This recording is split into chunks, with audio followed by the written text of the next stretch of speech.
Destroying the cobwebs in your home removes your only defense against the spiders actually hunting you at night. The web hanging in your ceiling corner right now was built by a spider that has not moved in weeks. Family Arachnidae, the orb weavers, spin those large geometric webs you associate with danger and rarely leave the center. An orb weaver's entire hunting strategy depends on staying fixed to silk, waiting for vibration instead of chasing prey. Move that spider 6 inches from its web and it becomes nearly helpless, unable to track anything without the silk. Cellar spiders, family Fulcidae, build the messy webs found in basements and are commonly called daddy longlegs. A cellar spider's fangs measure a fraction of a millimeter, too short to reliably break through adult human skin. Laboratory tests on Fulcidae bite mechanics found envenomation in humans requires pressure most homes never apply. Biologists call this pattern sedentary predation, a strategy built entirely around ambush rather than pursuit. A sedentary predator invests everything in its web, so leaving that structure means losing its only hunting tool. This is why homeowners rarely get bitten by the spiders they see, since those spiders almost never approach a bed.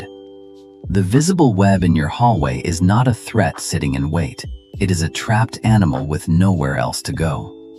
Every year, emergency rooms report bite wounds with no visible spider present at the scene of the injury. Those wounds did not come from the orb weaver on the ceiling, since it never leaves its web to hunt on foot.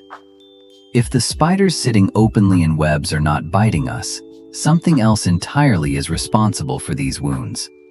The true culprits belong to a separate category: spiders that abandoned web building as a hunting method altogether.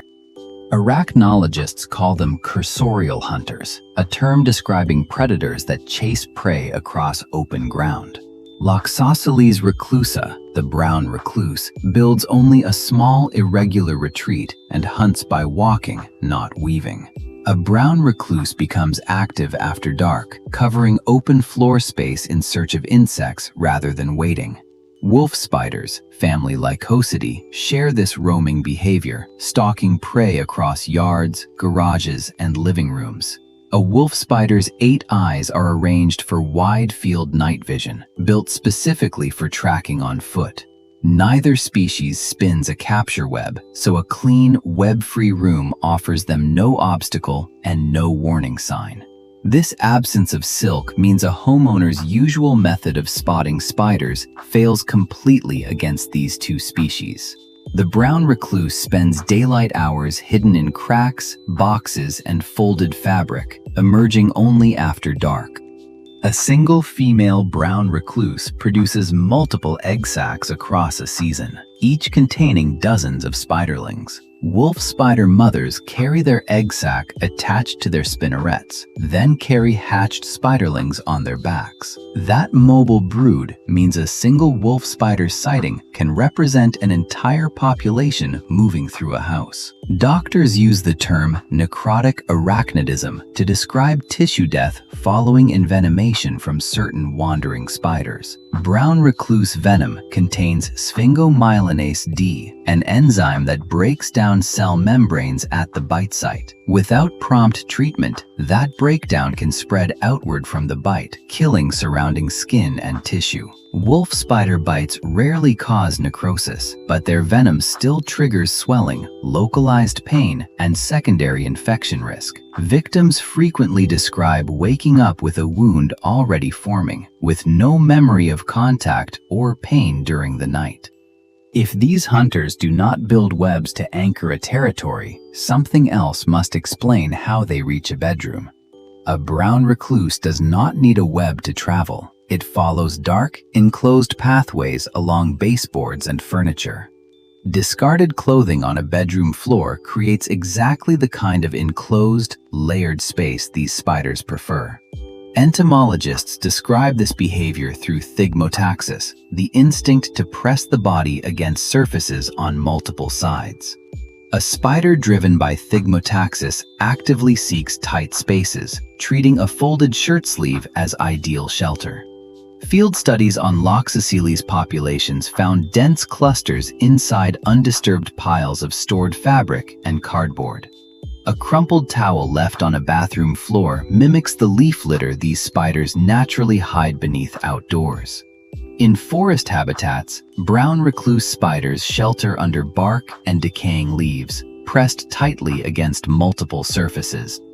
A pile of laundry recreates that exact microhabitat indoors, layer after layer of dark, pressure-filled fabric folds. The American Association of Poison Control Centers logs thousands of spider exposure cases tied to garments and footwear annually. Shoes left near a doorway rank among the most common enclosed spaces where wandering spiders are discovered. A shoe interior offers total darkness, contact on every side, and protection from disturbance during daylight hours. Bed sheets pulled loosely across a mattress create folds that match the same thigmotactic conditions a spider seeks. This explains why bite reports frequently describe waking up in bed rather than encountering a spider directly. The spider was never hunting the sleeper specifically. It had simply relocated into the nearest available fold. A wandering spider entering a shoe or sleeve is not preparing an attack. It is completing an ordinary shelter search. Contact only becomes dangerous the moment a foot slides into that shoe or an arm presses into that sleeve. Sudden pressure against the spider's body triggers a defensive response built for survival, not for offense. Poison control data consistently shows footwear and garment contact as the leading circumstance behind reported bites. If these hunters are only reacting to being crushed, what specifically pushes them into that fatal moment of contact? A wandering spider's bite is almost always classified by researchers as a compression defense rather than predation. Compression defense means venom is injected only when the spider senses its body being pinned or squeezed. This single fact reframes the danger entirely, since avoidance depends on space, not on eliminating spiders outright. And yet most households respond to any spider sighting by vacuuming every web found along the ceiling line. Steatida grossa, known as the false black widow, builds webs specifically positioned to intercept ground traffic. Documented feeding events show Steatida grossa capturing and consuming Eratogena atraca, the hobo spider, a wandering hunter. The hobo spider, long associated with necrotic bite claims across the Pacific Northwest, roams floors much like Loxosceles. By preying on hobo spiders, Steatida grossa functions as a natural checkpoint between the floor and upper household spaces. Removing that web removes the checkpoint, allowing wandering hunters to move through a room completely unopposed. Ecologists describe this outcome using the term predator release, when eliminating a predator lets prey populations expand. A home vacuumed clean of every visible web has, in effect, released its wandering spider population from natural control. This means the exact cleaning habit meant to reduce spider risk actively increases exposure to the dangerous species. Correcting this imbalance requires a strategy that looks nothing like conventional pest control advice. Arachnologists studying household spider distribution now recommend what researchers call the 12-inch floor clearing rule. That rule requires removing clutter, boxes, and loose fabric within 12 inches of the floor across every room. Clearing that zone eliminates the tight, pressure-filled spaces wandering hunters depend on for daytime shelter. A second protocol involves vigorously shaking out shoes and folded garments before contact, disrupting any hidden spider. This kinetic disruption forces a sheltering spider to relocate before a hand or foot applies compressive pressure. Meanwhile, webs built above waist height in corners and ceiling angles should remain completely undisturbed. Left intact, those webs let orb weavers and false black widows continue intercepting wandering hunters before they reach you. This resets the indoor predatory hierarchy, restoring the exact natural checkpoint that constant vacuuming had erased. The conventional wisdom fails because it targets the visible, harmless web builders while ignoring the floor-level hunters those webs help contain. And once you understand that spiders overhead are protecting you from spiders underfoot, you already know more than most people ever will. So subscribe now before the next hidden predator pattern changes how you see your own home.